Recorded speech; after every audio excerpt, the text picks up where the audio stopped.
এবারে আমাদের টার্ন, আমরাও চড়বো বন্দে ভারত। বাবা কবের থেকে ওয়েট করছিলাম যে কবেই বন্দে ভারতে উঠবো। ফাইনালি দিনটা এসেই গেল।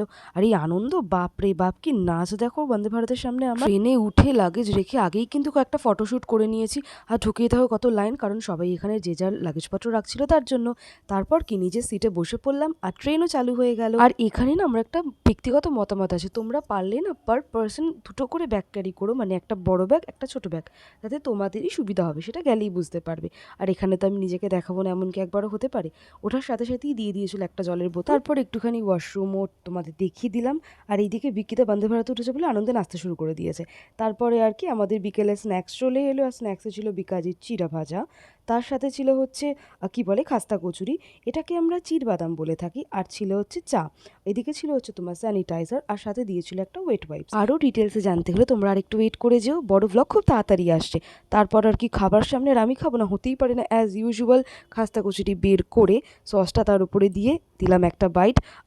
গরম গরম খাস্তা কচুরিটা ভালোই লেগেছিল খেতে। তারপরে ঠান্ডার মরশুমে চা খাবো না, সেটাও তো হবে না। ভালো করে চা বানিয়ে খেয়ে নিলাম, যেটা কিনা আমার মোটামুটি লেগেছে। যেহেতু আমাদের একটা টিকিট একটু দূরে পড়েছিল, মানে B6-এ পড়েছিল, আর আমাদের ছিল B3-তে, তার জন্য ভাবলাম একটুখানি ওখানে যাওয়া যাক। ওখানে বাবা বসেছিল, আর মাঝখান দিয়ে কিন্তু যাওয়ার সময় পড়েছিল দুটো এক্সিকিউটিভ ক্লাস।